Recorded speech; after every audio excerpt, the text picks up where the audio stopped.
All right. Hi. Hello, everybody. And we're continuing with our work on a treatise on white magic. And we're on video commentary number 25.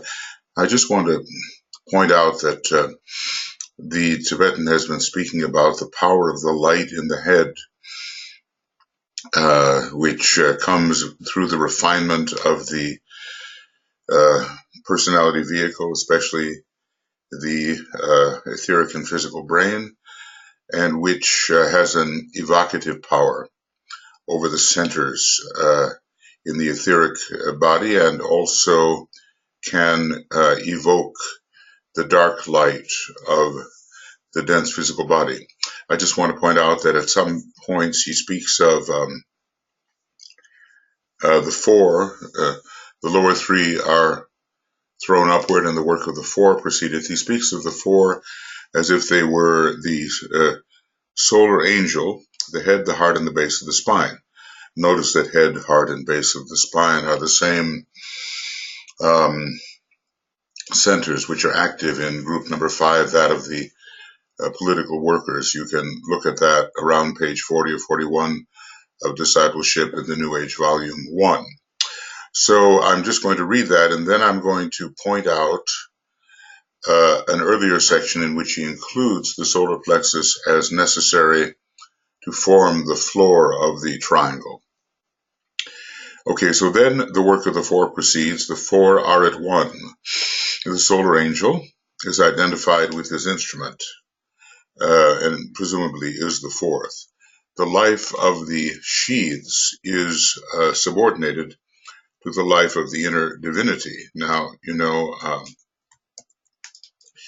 the base of the spine would have to do with the dense physical nature, and also it is associated with the etheric nature. The astral body would be left out in this particular enumeration. The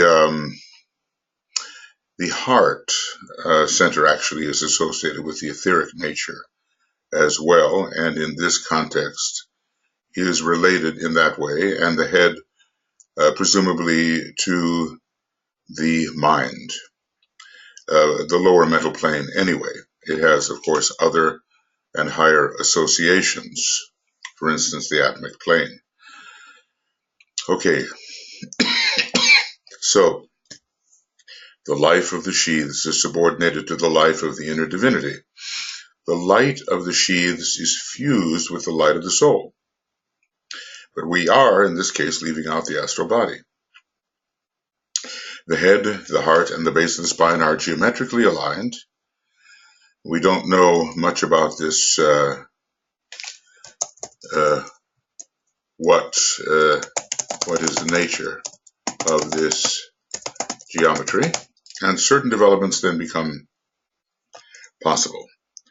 Okay, so this is one way of looking at the four, but I went up earlier into the text and pulled this forward to contrast with what we have just read. When the radiant light of the soul is blended with the magnetic light of the vital body, it stimulates the atoms of the physical body to such an extent that each atom becomes a tiny radiant center. So this is the drawing forth in radiance of the latent dark light of the dense physical body associated with the sign Cancer.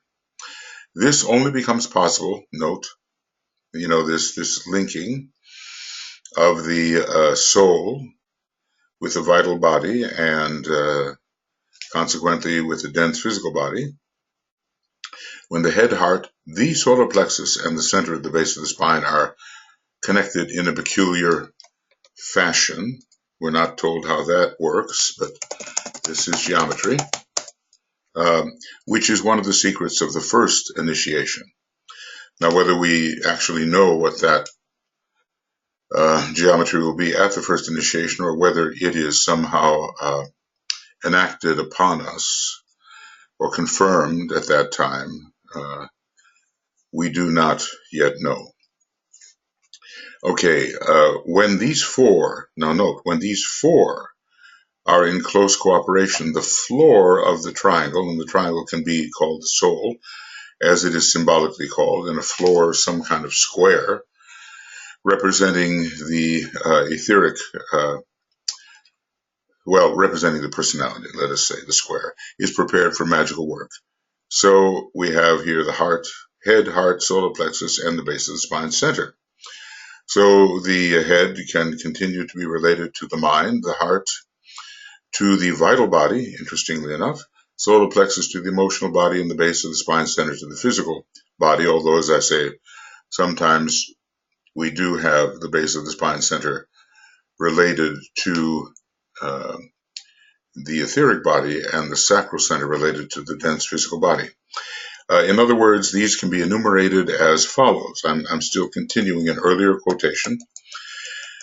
The physical material form with its center at the base of the spine, the vital body working through the heart center, where the life principle has its seat.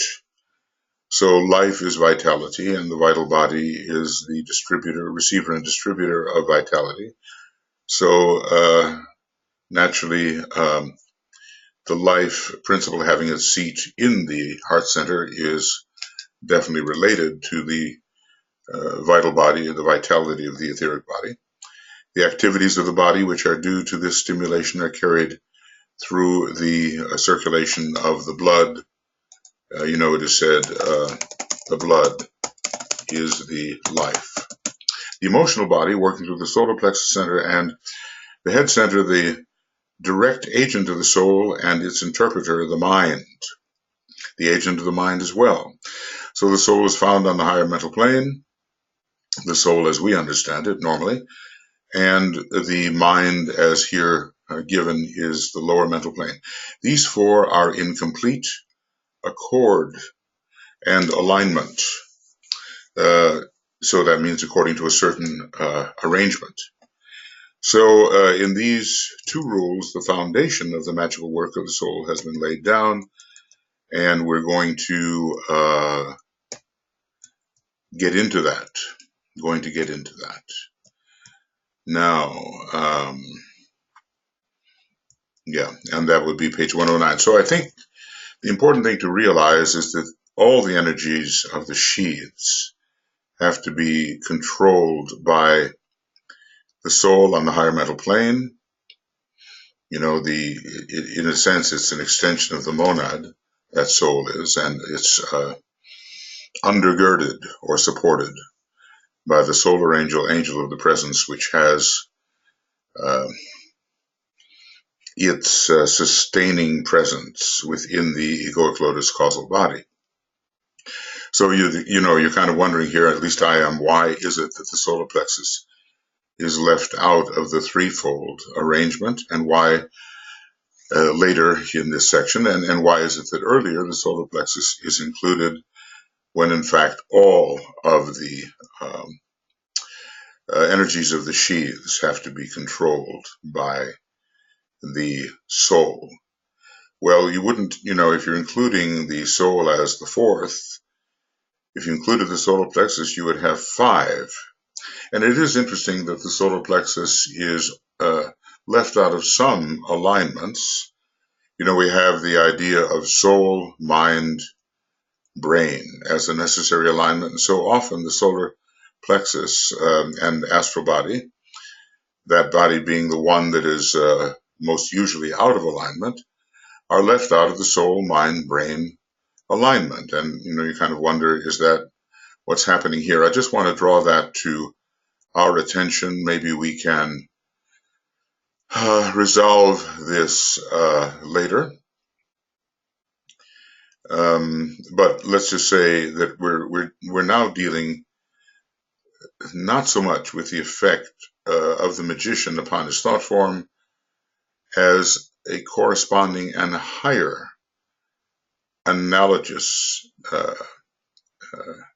relationship, which involves the soul perhaps as the fourth element, and the solar and the head, heart, and base of the spine centers as the lower three. But of course, if we're dealing with the lower three, we do want to somehow include the astral body, because the etheric physical in a way should not be divided.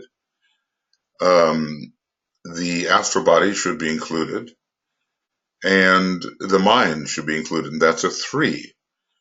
The light of the three can be thrown upward. The light of the three vehicles as represented by,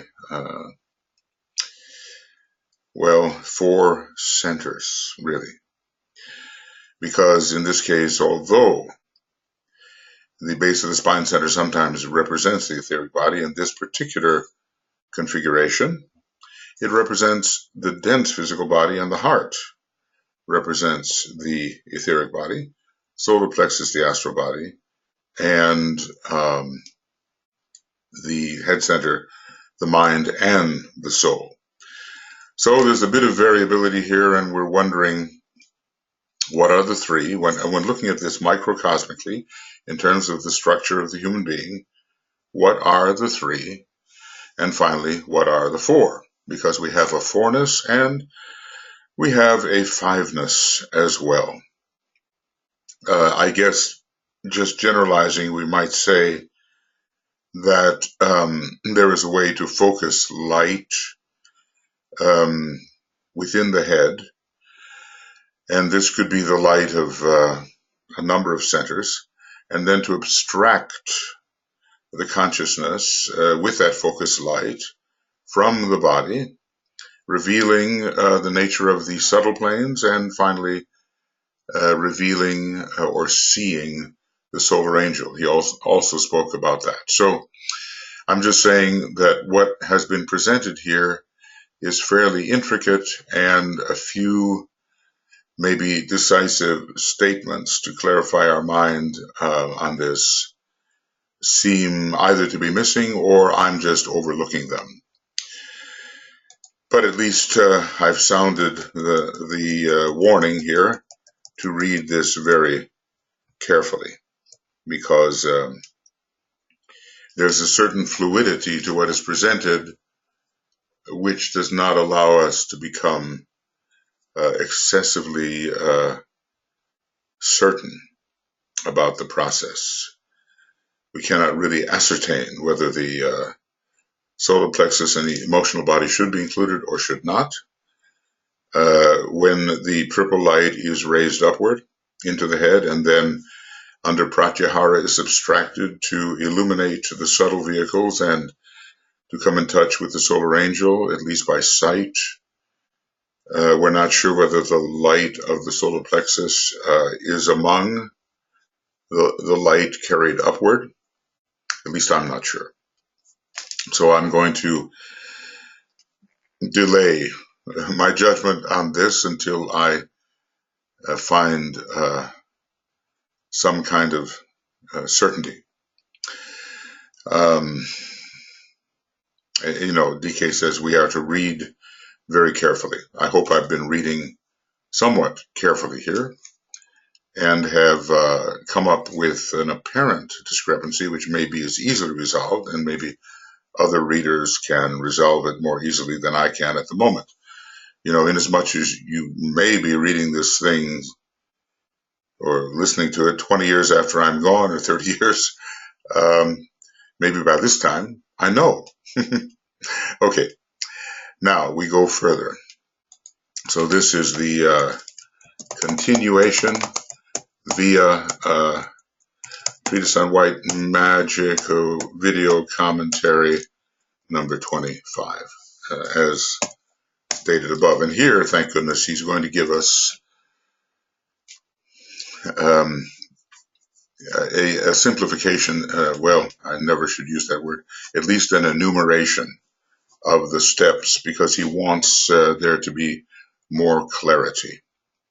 So in these two rules, the foundation of the magical work of the soul has been laid down. And if we ever want to go for the foundation and wonder where it may be, this is the place to go.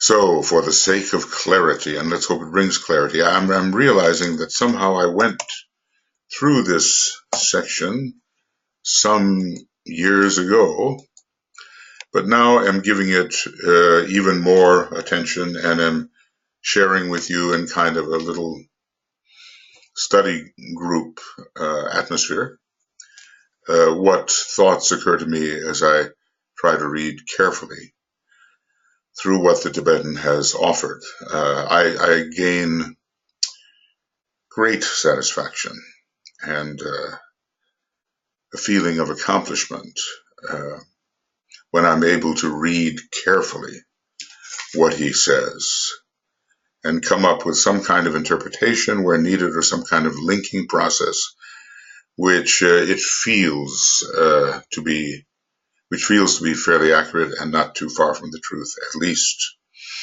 But who knows, another 100 years, 200 years, more light will shine. We venture forth in speculation, and we are corrected along the way. So here, let us list for the sake of clarity the steps thus far outlined, and maybe this will take us back to some of the questions that I've been proposing here and maybe give something of a greater certainty to our considerations. The solar angel begins the work of initiating the personality. He communes or communicates with his shadow. Well, let's see, I tell you what I'm going to do. The place to go here is right in the very beginning. The solar angel collects himself. How he scatters his forces, we do not know. He is relatively a great being. Are there male and female solar angels? Well, there are planets which tend towards the positive or the receptive, and maybe there are. The solar angel collects himself, herself, scatters not his force, but in meditation deep communicates with his reflection. So basically, DK is going to go over these three rules and some interim material that he has inserted to clarify the process. Rule 2, when the shadow hath responded in meditation deep, the work proceedeth. Basically, we're lucky to have a solar angel because our aspiration is an evocation from the invocation of the solar angel who starts the whole process going. The lower light is thrown upward. The greater light illuminates the three, and the work of the four proceedeth. And almost certainly, in this work of the four, well, that's interesting. Probably, it includes the soul because it's a exchange and a reciprocity there. But if there were four centers, the head, heart, solar plexus, and base of the spine, then there would be a fourness proceeding in its work below, in the personality and under the stimulation of the greater light. But, almost certainly the soul is numbered among the four. Rule 3, the energy circulates the point of light. The product of the labors of the four waxeth and groweth. The myriads, among the lesser devas, I suppose, the myriads gather round its glowing warmth until its light recedes. Its fire grows dim, it is veiled, right? Then shall the second sound go forth, and he'll tell us all about that, and has not yet completed, since there's still plenty of pages left in this Rule 3. He's not completed the process for us yet.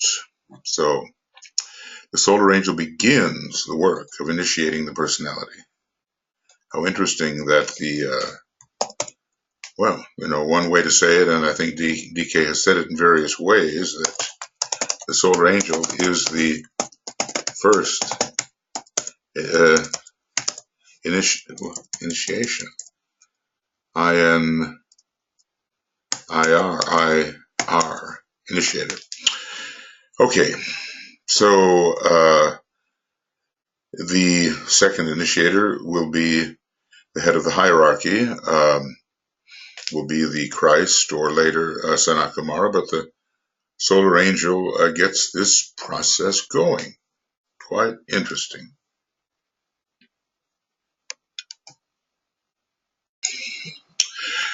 Okay, so we do have the solar angel as the initiator of the initiating process. This communion, of course, is going to lead to the illumination, vitalization, transformation of the soul in incarnation's vehicle, the personality vehicle. Okay. He withdraws his forces from soul enterprises. Now that and they do exist, and DK is not speaking about what they are, in the spiritual kingdom. It may be that he is indeed working within the spiritual triad, because we do have the solar angel seen in this chart as working within the Buddhic vehicle, or at least polarized there in the Buddhic vehicle. So, soul enterprises, and maybe did somewhere he talk about spiritual telepathy, and centers his attention on the work to be done. And is this a constant centering? Because the Tibetan has said, okay, don't be centering, cantering, centering, and entering, and there we go. He said, don't always be importuning your soul, solar angel, as it has its own affairs to conduct. So, the question is, how intense and how constant is the attention of the solar angel to its shadow? How frequently are those impulses coming, which we recognize as our higher inspirations and ideals and so forth? And I imagine that as the process continues and the possibilities of the higher initiations, like the third and the fourth, enter, that the communications from the solar angel are more rapid and occurring at more frequent intervals. So anyway, he withdraws his forces from soul enterprises, and maybe later he'll tell us a little bit about what those enterprises are. Remember that the solar angel knows far more of the divine plan than a human being can know at this stage. So those soul enterprises, no doubt, have a lot to do with advancing the divine plan. He enters into meditation deep, and presumably not before the fifth pedal is being energized, because before that time, it's the general second aspect of divinity, which is tending the development of the causal body, and not so much the attentive solar angel. Somewhere DK mentions that, this is not a reference imagined. It exists, but temporarily lost, and I'm not going to take the time to go looking for it. So he enters into meditation deep and communicates with his shadow, and is listed or known. The solar angel then is known as a downward gazing soul. And this is the service that he has volunteered to render upon returning to this solar system after having been an evolving unit in the previous solar system. Seems to take a long time, and solar systems last a long time according to the chronology. The place, hope I don't go on a wild goose chase here, but this is the Treatise on Cosmic Fire, and it's right around page 40, or maybe a little bit, it's going to be a little later, because we have here, oh, goodness. That was, okay, I'll go to page 40, or 39, maybe page 39. Yes, here it is. Notice, this is the footnote that it is worth copying or having available to oneself. That these figures are not fanciful but are founded upon astronomical facts has been demonstrated, says HPB, by Mr. Davis in an essay in the Asiatic Researches. And this receives further corroboration from the geological investigations and calculations made by Dr. Hunt, formerly president of the Anthropological Society, also in some respects from the researches of Professor Huxley. Yes, so, copying this, we can put this into the picture.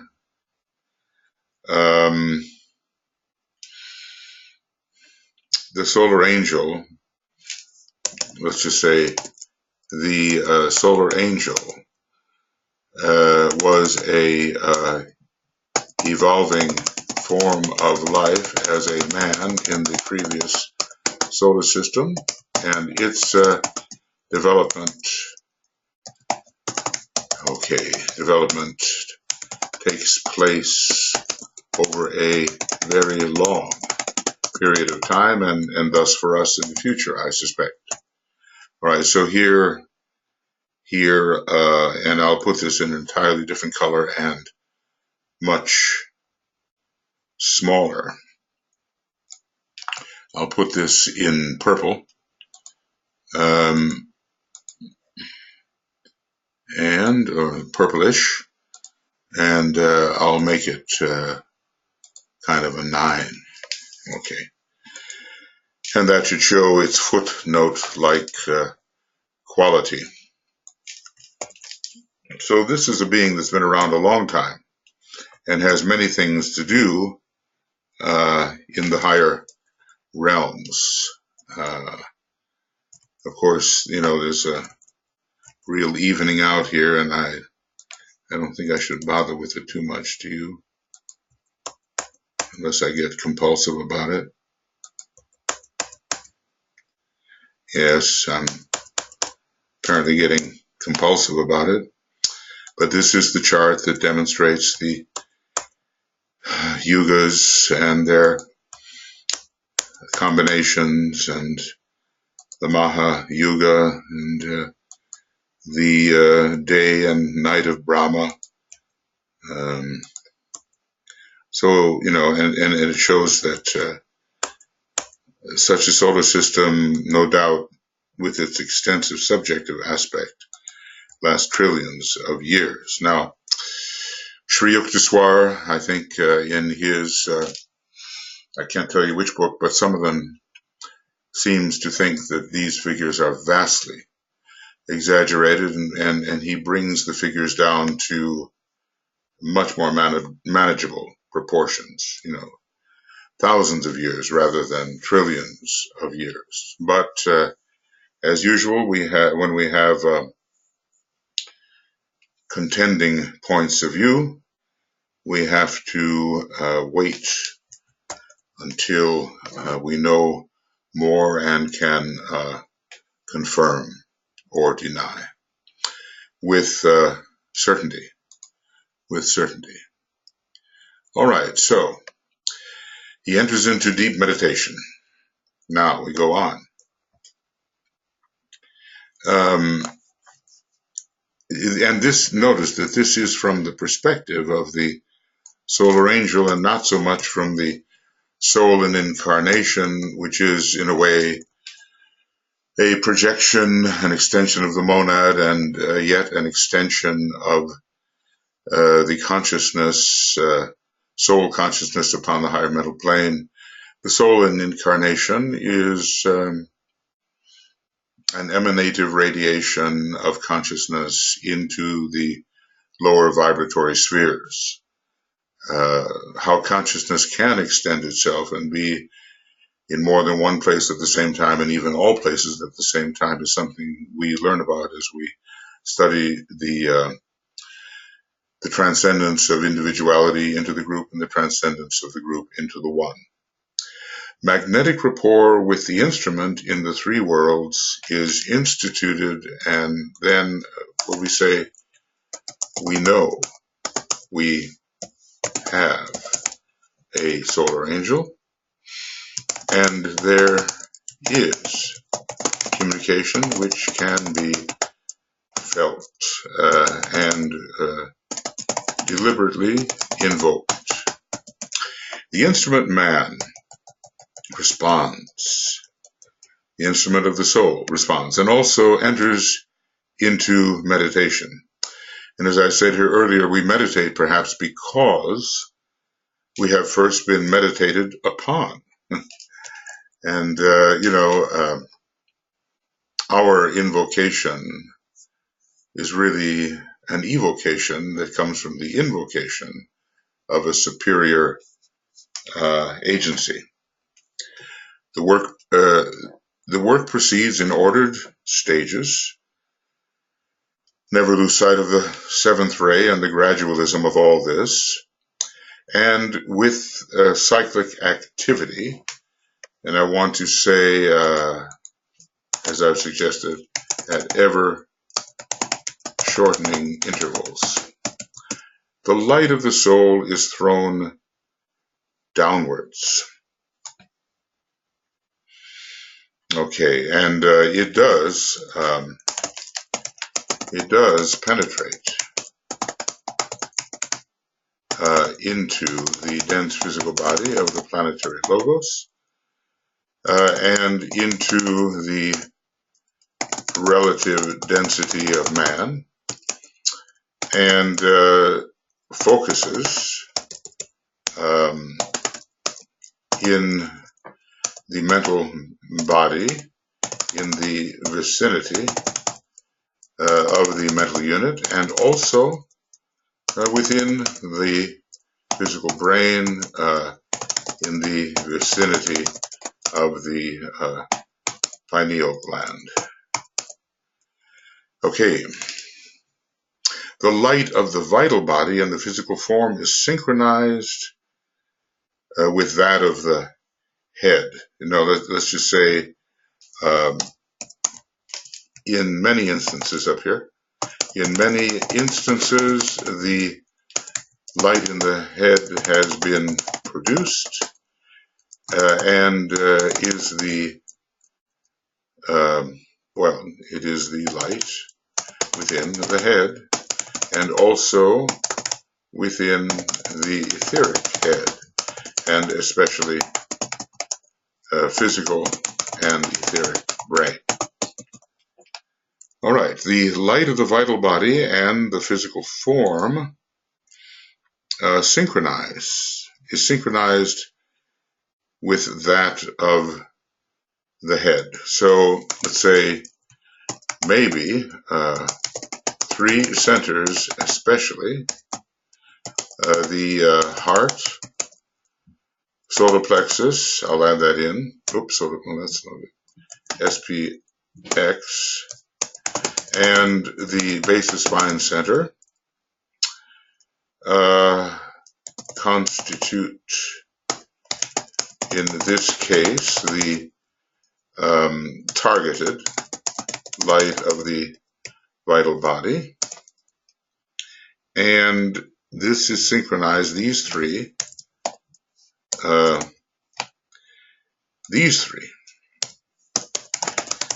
are synchronized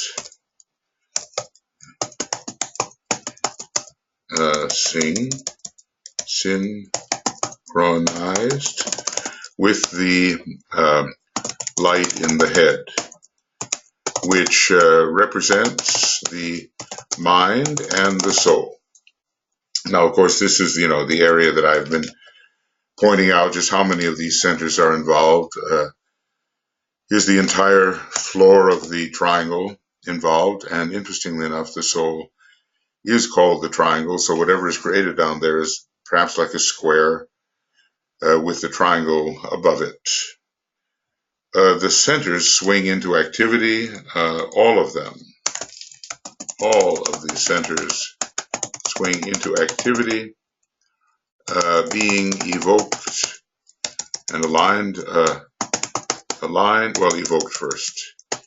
Evoked and aligned by the relation of the light in the head to the various chakras of the etheric body.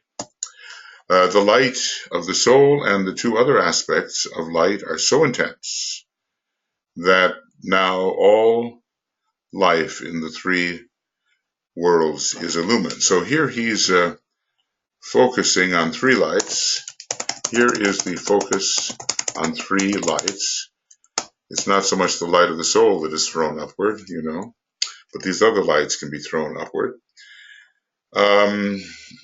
So what are the other two aspects of light?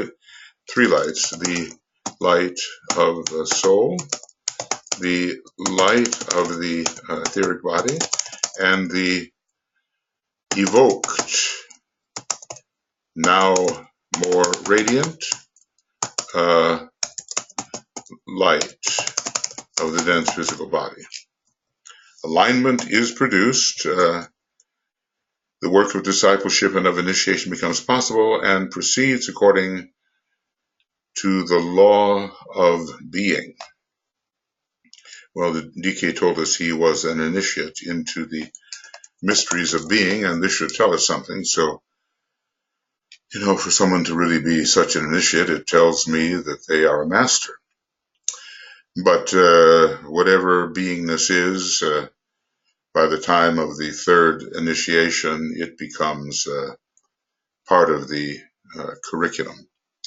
Now, in this, we have three lights. The light of the soul and the two other, in other words, it's enough. The light of the soul on its own plane, plus two other forms of light, and by these I think vital body and dense physical body, are enough to illumine the three lower worlds. However, in all that has been said, I think that there is light coming as well from the astral body and from the lower mind. Certainly, leaving aside the light potential of the astral body, which has its problems due to glamour and veiling and all that kind of thing, certainly the light of the mind, well, let's get that, okay? Light of the mind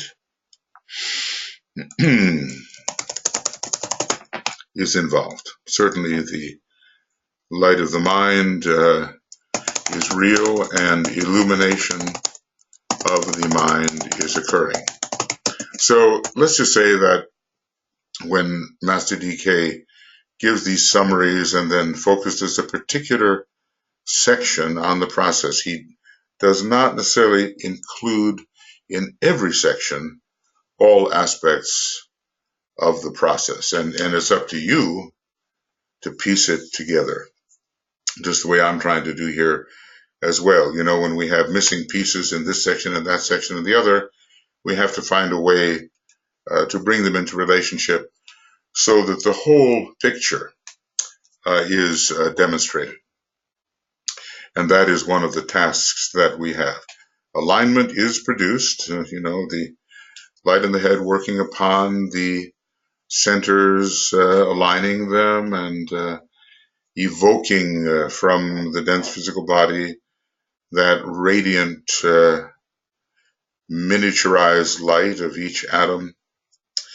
So 2 lights are below, big ones, and 1 light above. But as I say, we cannot leave out of this picture the light of the mind, because the head center is connected with the light of the mind, and we have seen the necessity of including the etheric,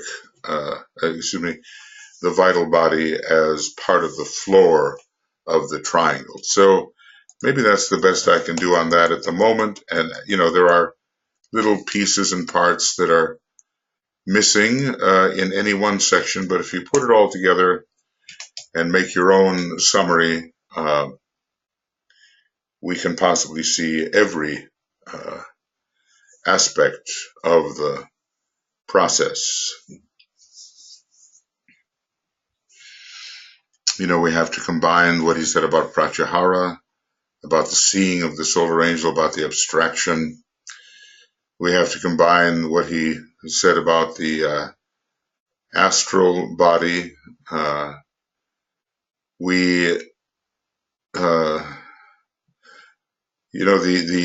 are supposed to be 3 lights that are thrown upward, but here he talks basically about 2, and plus soul light. So always there's a little fragment possibly missing in each one of these paragraphed presentations, and somehow we have to find them and make a summary or a synthesis which is satisfactory to us. Okay, well, naturally I'm a little frustrated not being able to get everything to fit together perfectly, but I do have speculations about this, and basically there is a higher light. It does work upon the brain and the head center, and it does work upon other centers, and centers do come into alignment, and the light of the physical body is evoked, and that whatever lights we have below are thrown upward and combine in their work with the presence and light of the soul, and then the work of the 4 proceedeth. So we will assume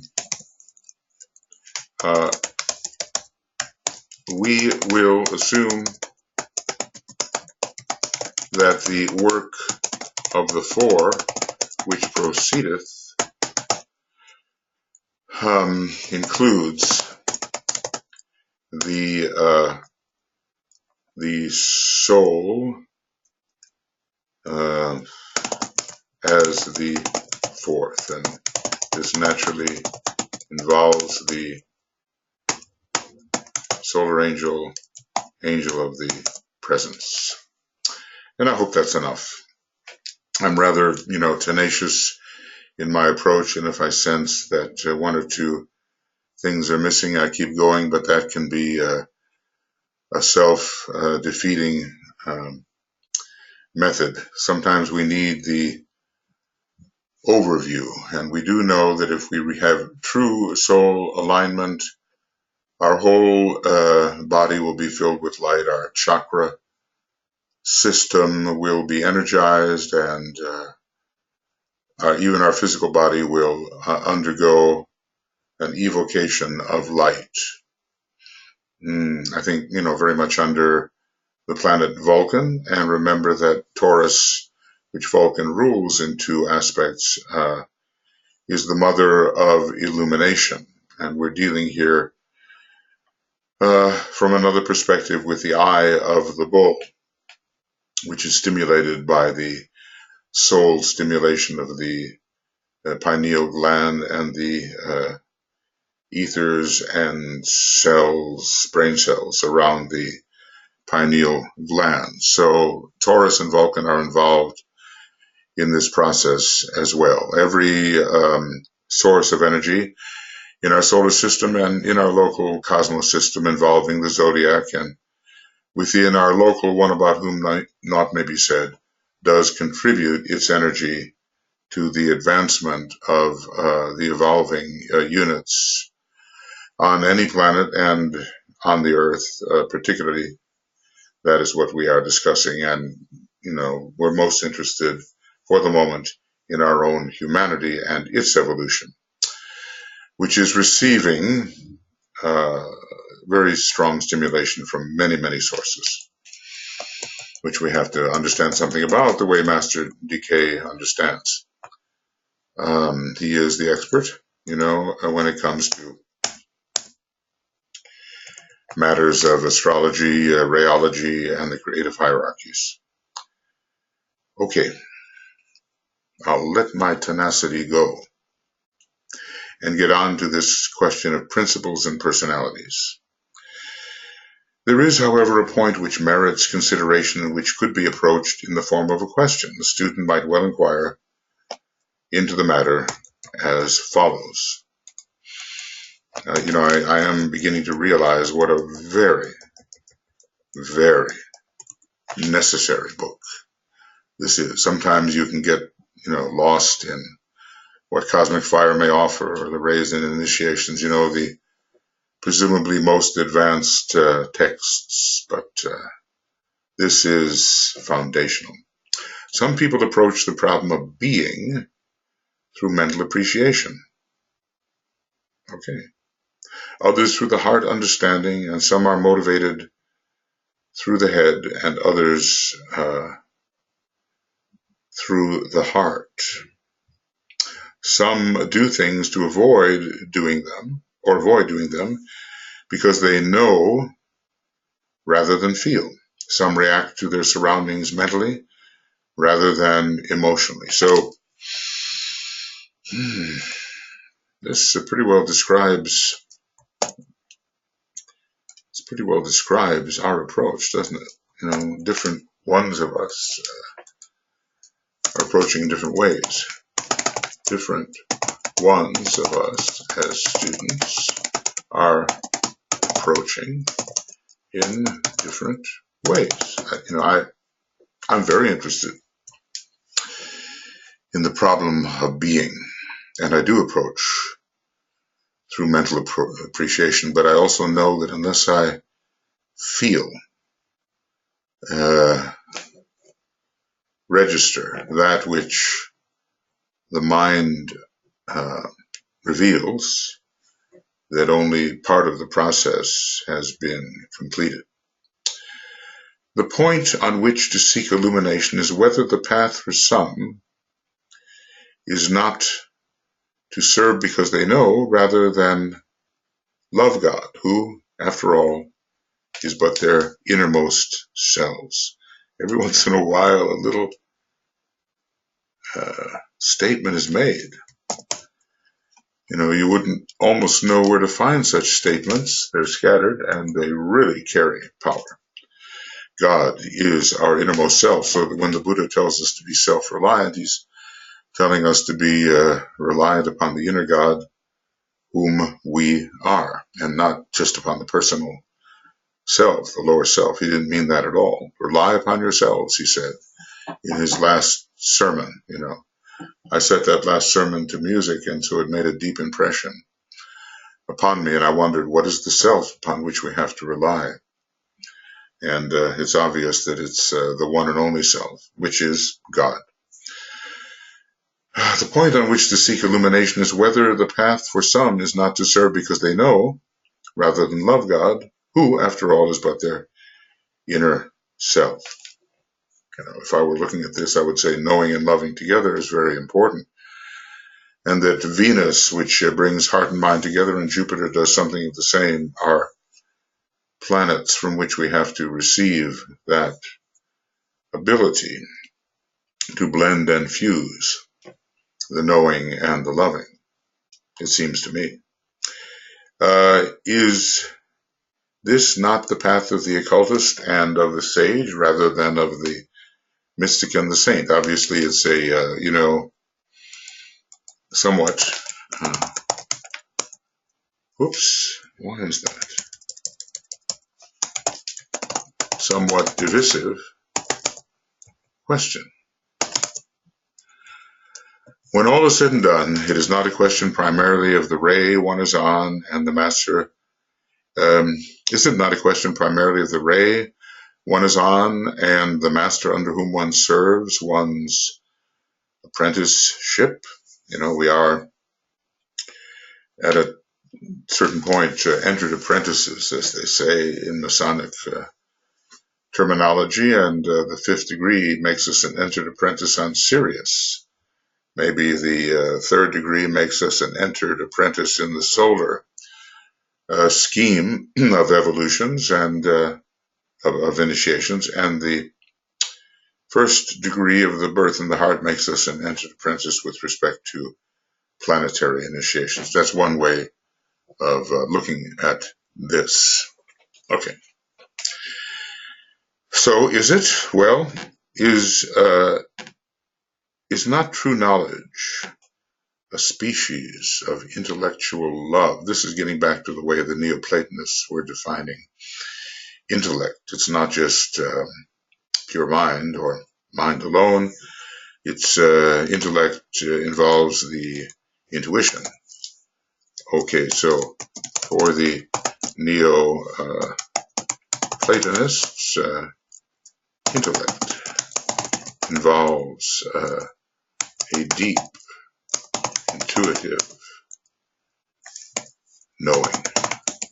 If a poet can pen an ode to intellectual beauty, we're going back there to the metaphysical poets of the 17th century, why may not we express appreciation of a unity that is conceived of the head rather than of the heart? Of course, remember that in the head are all the other chakras, including the heart center within the head, maybe one great heart center within the head, and then one of 7 centers under Vulcan, which is a type of heart center within the head. Hearts are well enough in their way, but they are not suited to the world's rough usage. So is DK leading us into a trap, which will be revelatory of our attitude? You get the feeling you're being led along and that he is going to present some kind of inclusive point of view. Can one do aught but accept his present limitation while seeking such transcendence as is his by the divine law of evolution? Well, we do have to a degree, accept the present limitations without, without complaint, but we want to alter those limitations, change them so they're no longer limitations. Is there not such a thing, by comparison, as a spiritual inferiority complex on the part of such as are sensible and perhaps oversensitive of the fact that while their lives intellectually are replete with interest, the desert of their hearts has not yet been made to blossom like the rose? These are profound questions, and indeed, for second-rate types, there is a spiritual inferiority. He points complex. He points this out all the time, and maybe for anyone who's really coming into the influence of the soul, and the disciple begins to contrast what he is as a soul with what he appears to be otherwise, and the lower part feels vastly inferior. In other words, provided one repairs to his appointed station and there serves in his acceptance of brotherhood, in the presence of fatherhood, what difference does it make that the fundamental postulate is with him a thing of the head rather than of the heart? But of course, the heart, somehow the heart is related to sensitive experience, which one would not want to miss. Miss following an exclusively head approach. Okay, what is he going to say here?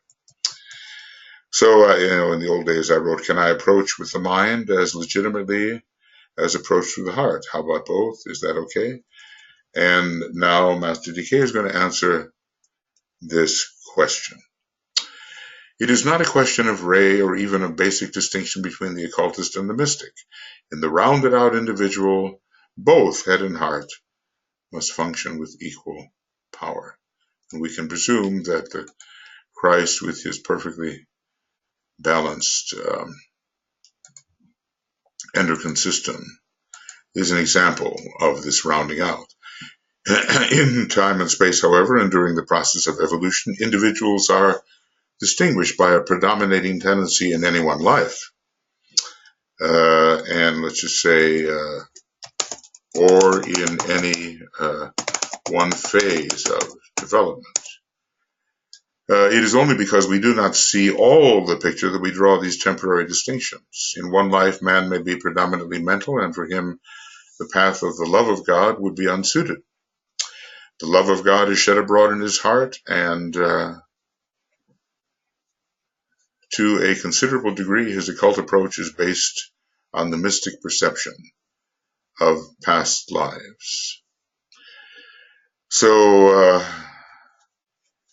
right, the two are so intertwined. For him, the problem is to know God with the view of interpreting that knowledge in love to all. Well, this is so magnificent and true. And somewhere in the books, maybe externalization, maybe the reappearance of the Christ, he mentions, Meister Eckhart as an intellectual knower of God. And there are others, I'm thinking about Ramakrishna, who is, from all reports of his knowledge and behavior, a great lover of God, and yet his foremost pupil, Swami Vivekananda, said, oh, no, I'm the lover, and the true guru and knower is Ramakrishna. Okay, well, from his perspective. Responsible love demonstrated in unity to group and family is therefore for him the line of least resistance.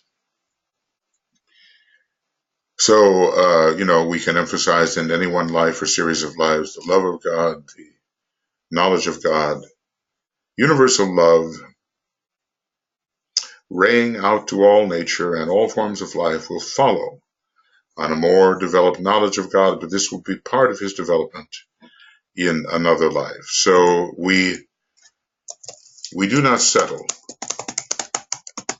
on either one or the other exclusively, but over a period of lives, we build in both approaches, and rather equally.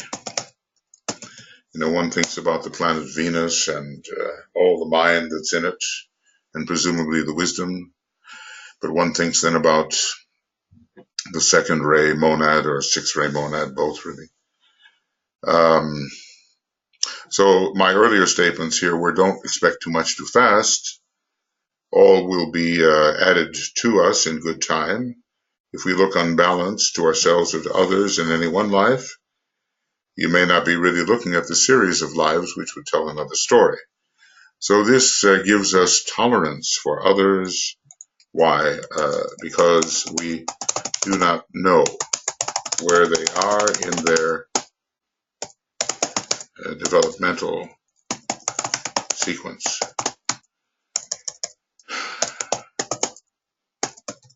So the rounding out developmental sequence. Well, this is very interesting. So The rounding out will not necessarily, occur in the same life, and we're not in a position really to judge. So, all right, this is going to be then the end of a treatise on white magic, video commentary, number 25, rule 3.4. And as usual, slipping from my mind is where we really are. So we're on page 111, but where did we begin? 103? Did we begin on 103? Okay, 109. So 109 to 111, only that much.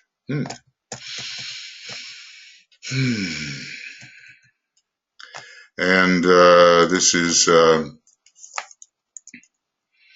page 109 to 111, and we will begin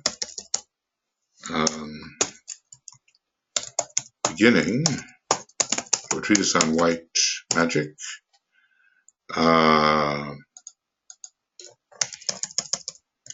Video commentary, number 26, rule 3.5, and that will be 111. Oh, and I am so hoping that I am correct here. Pictures, music, documents. Yes, 3.4 is correct. Okay, friends, well, very interesting material, very practical material, having us reserve judgment, realizing that we cannot really see into the development of another soul with such expertise as a master can, and not just judging by the present incarnation. Who knows? So not in a position to judge, especially by as if present incarnation told the whole story. So who knows where we have come from and what we have reacted against and so forth. What we're trying to compensate for. A person with much love may be compensating for overly focused mental development and vice versa. Thank you, and we'll be back soon. Lots of love. Bye-bye.